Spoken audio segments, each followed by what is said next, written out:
friends, welcome back to my garden. Today we are going to talk about our veggie garden. To start off, this is our Sicilian oregano. It is one of the best things that we grow. I absolutely love this plant. It has a very different smell than your regular oreganos. This one is more intense aroma. It's like you can smell it right away. But it's a really pleasant smell in my opinion. It is taste-wise a little slightly bitter, slightly spicy, but also kind of sweet, mild with like a bright, earthy herbal taste to it. It goes great in everyday cooking. I use it all the time when I make like mashed potatoes. I add it in there. Grilled chicken, I will, add it with my garlic, salt, and pepper, and sometimes I'll sprinkle some lemon at the end. It makes it like just taste so good. It's great like for pizza sauces or spaghetti sauce. You can add it to your steak with, other seasonings. It is just a fabulous, just flavor to any dish. It is used a lot in Mediterranean foods as well. And oregano in general is one of the easiest herbs to grow, which this one grows quite easily for us. We do let it flower and it reseeds itself and it grows profusely. In our climate in zone 9, it grows great. After doing some research, it's known as a perennial in areas that have mild winters. So it can grow anywhere between zone 4A through 9B. It does like full sun. It wants the well-drained soil.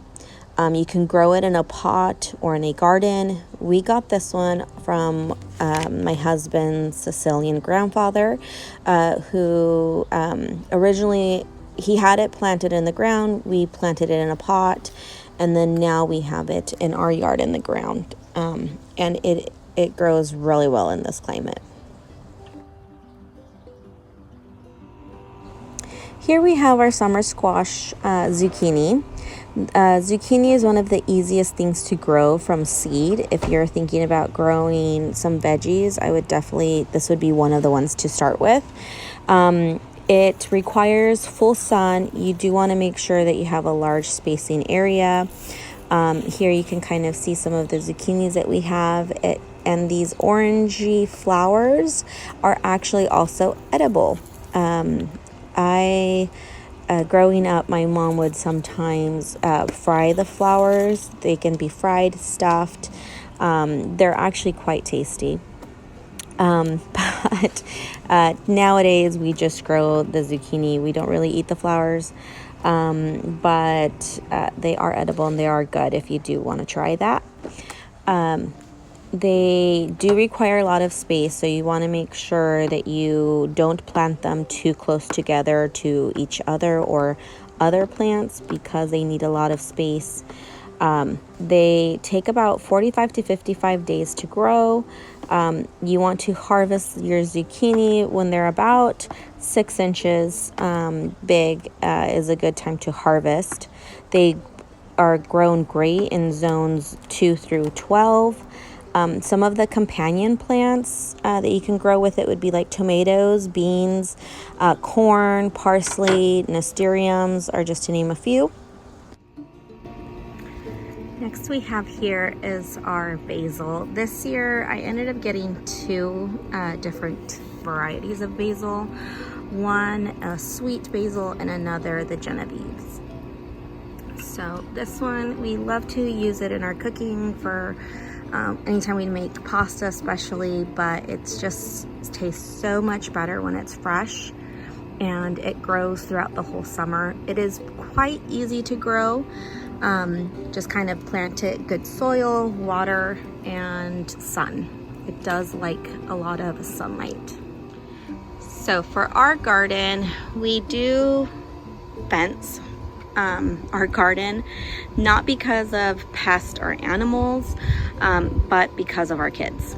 Since we do share this yard space with our children, they like to play with the ball, soccer especially, and they've been known to kick the ball over and hit the plants and start breaking limbs when they're really young and you want to kind of protect them and let them grow.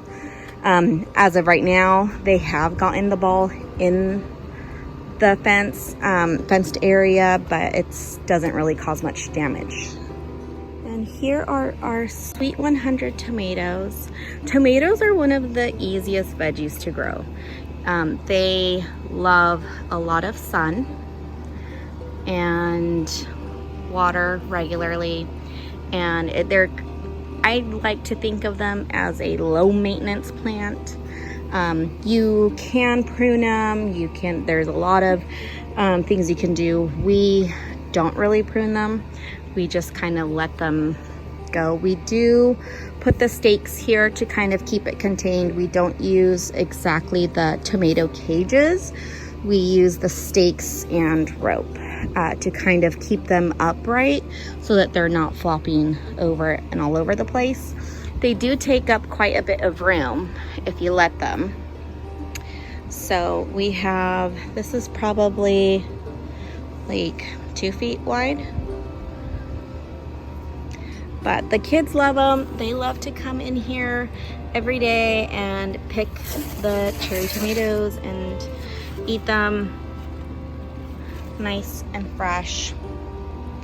As I mentioned before, I personally don't eat these. I'm not a huge fan of tomatoes in general, unless they're in like a salsa. I'll eat ketchup. I'm weird. I don't like to eat it by itself, put it that way. And then we also have our early girl tomatoes, which we have gotten quite a bit, and there's still some more coming. This is also another great tomato to grow. It is another one of those kind of low maintenance. You do want to stake it for the same reason as the other tomatoes, just to keep it kind of contained, and it would make it a lot more easier for like to self-pollinate and things like that, and to grow more. Some people, again, with the tomatoes, they will prune it. They will, take off what they call, like just stragglers, I think. Just like ones that, obviously it's not growing anything. So, things like that you can prune and keep it a little bit more cleaner and neater. But we don't do that. And I don't feel like we need to. One plant is all we plant of each, and that is enough for our family of 6. Here is one of my favorite vegetables that we grow. I've always known it as the Chinese long beans. It is part of the legume family. I've Googled it, and it also has other names like asparagus beans, yard long beans. It is basically like like a green bean, but longer. It is an edible long green pods with immature seeds. And the taste, it tastes great. You can have it raw. You can put it like in your salads like that. You can have it sauteed, steamed, or fried. This is a little, it grows from like little purple flowers, and it just grows like these really long beans. And they grow anywhere between 10 to 20 inches long. The best time to harvest them is around 10 to 12 inches. It is a good source of vitamin A, thiamine, riboflavin, iron, phosphorus, potassium, vitamin C, folate, magnesium, and manganese. The taste is a little sweet, mildly resembles like an asparagus / mushroom / beans flavor. It is a great plant to grow for zones 8 through 12. You want to have it in full sun, and we always trellis it just like a regular green bean. You want to kind of have it going up a trellis for better production and easier to harvest as well. If you have never grown these before, these is something I strongly recommend. My kids, who are picky eaters, absolutely love these. They eat them. We call them like green spaghetti. It is so delicious, so good. And the fact that my kids will eat it, it's absolutely like A++. We have to grow these every year, and every year I'm always asking for more. But the area where we grow our veggies is kind of small. It's limited because of the way our sun goes on our yard. It's never enough. But if you have the spacing for this, I definitely recommend growing some Chinese long beans. Moving on to the other side of our garden, this area doesn't get as much sun as the other area, so we limit what we grow here.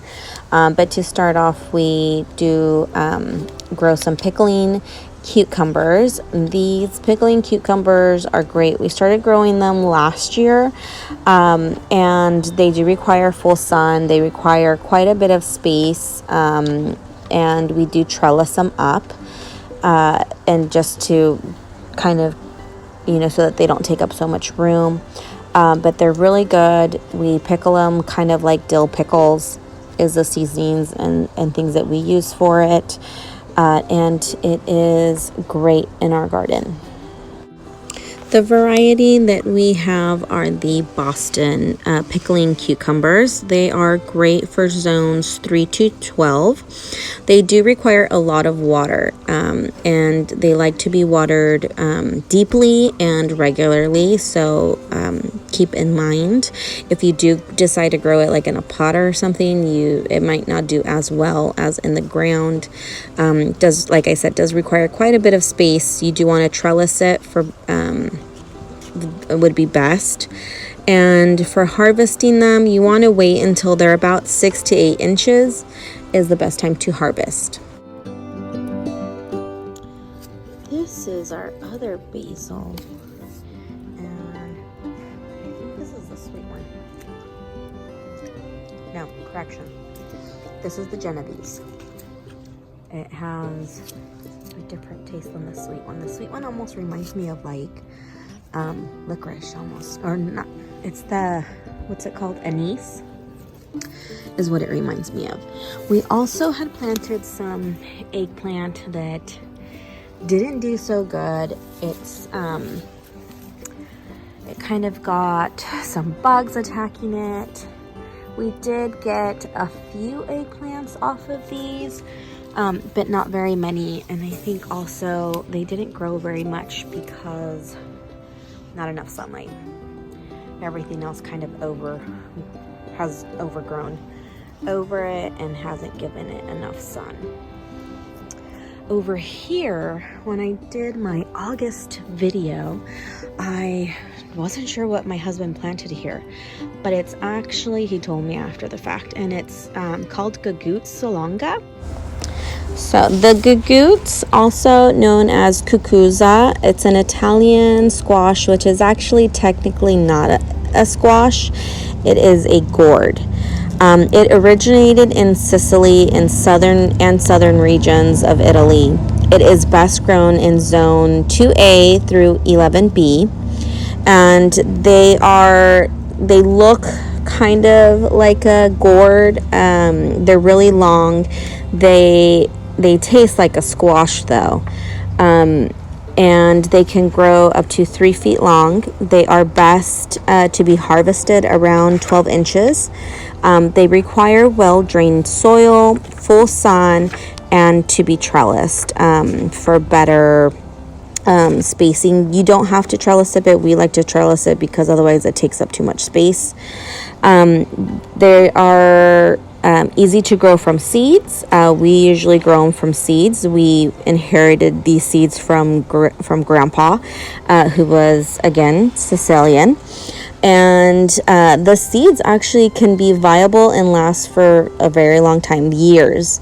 And like I said, it's technically a gourd, so you can try to dry them, and they have or can be used as musical instruments.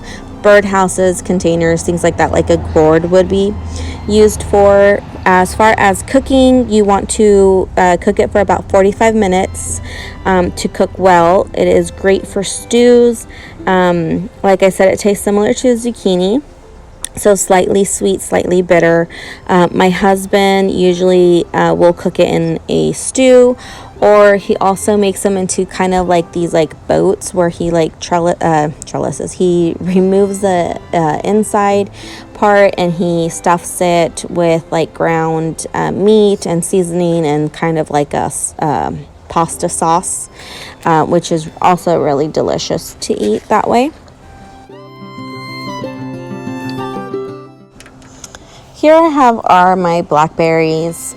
They will not produce this year. This is the first year I got them, planted them. So the first year, this is, I believe, not a variety that produces the first year. It's not until the second year. So I do need to try to trellis it up the fence. My tomatillos are growing. I have several here. You can see one down there, up there, there's one there, there's two back there. It does spread a lot. It is huge. It's made its way back there towards the fence. Hasn't reached the fence yet, but it's towards it, and it's gone through some of my zinnias here, and I've even seen it grown back there. So it is quite massive space here. But tomatillos, they're really good. Used a lot in Mexican salsa. We call salsa verde or salsa de tomatillo. And they're super good. They're like in these little husks. And I kind of just check them to see if they're filling in. I do feel it. It's not completely filled in the husk yet, so they're not ready to pick. But once the husk is filled, you'll kind of see it almost like cracking, and it's time to take. But I have this one that's growing here in the garden, and then a voluntary one started all the way, I'm going to show you guys, all the way across to the other side of the garden. So over here on my corner garden, it has grown quite nicely in between my flower plants.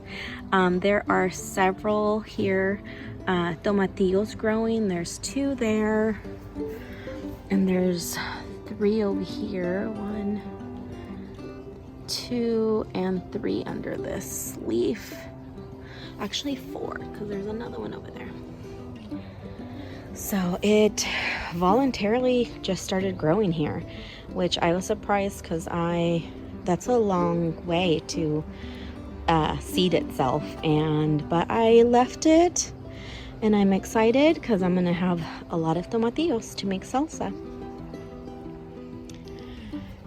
Technically not a vegetable, but amaranth, the leaves are edible. You can put them in your salad, clean them off really good, and they are edible. So just another thing to maybe try. I've never actually eaten amaranth leaves before, but you can put them in your salad. And this amaranth is my amaranth Love Lies Bleeding, which I just love. Look at her. But today's segment, we're talking about the veggies and food that we're growing in our garden. Over here, we tried to also grow another gugoots. This one is in an area that does get a lot of sun, but for some reason it has not grown as much as the other one did. And I think it has to do with the soil. The soil here is very clay soil. It's very hard. And where the other one is planted, we've, really, it's better quality soil there. So, and a lot easier to drain, well draining soil. So I believe this one hasn't grown because of the soil, but everything else it gets plenty of water, and it gets plenty of sun. So just if you want to grow it, you just want to make sure your soil quality is also good. The last thing here that I'm growing is this one. This is called the dragon fruit. It is similar to like a cactus plant, so it does not require a lot of water, but it does want to be in a lot of sun. So this one, we have to tie it. I think I need to retie it so that these stems grow a little bit more straight, so I can get the whole plant to grow a little bit taller. I am trying to figure out how to plant this. I've seen it where they plant it in a big pot. And then I've also seen with a thick wood stake going up and then tying it around the stake. I have also seen where they make like a box for it out of wood, and then like a post, like a 4x4 post that goes up, and then they tie it around there. And then the third way I've seen it is where they planted it next to a tree and they tie it around the tree. So I haven't figured this out yet. This section here does get a lot of sun. I think it gets enough sun for it, but I might have to move it maybe to the front yard to get more sun, because with this type of like cacti, same thing with like nopales or my Peruvian apple, what is it called? Apple Peruvian plant, cacti, they need a lot of sun because you want them to produce fruit. So this produces the dragon fruit, those colorful, sometimes I've seen them where like the outside is pink and then the inside, the meat will be like white, or sometimes it's red. I've seen them where the outside is yellow and then the inside's also like a yellow color. So super sweet, super good. They remind me of another fruit that grows on cactus called pitayas. And it's kind of similar texture on the inside, which is really good. And so I am hoping maybe next year I get this to flower and maybe even fruit. So fingers crossed. So thank you for joining me. I hope you enjoyed this video. Don't forget to like and subscribe, and let me know if you've grown any of your veggies. If there's anything unique that you've grown that was kind of easy to do, let me know. I'd love to find new veggies to put in our garden. Thanks.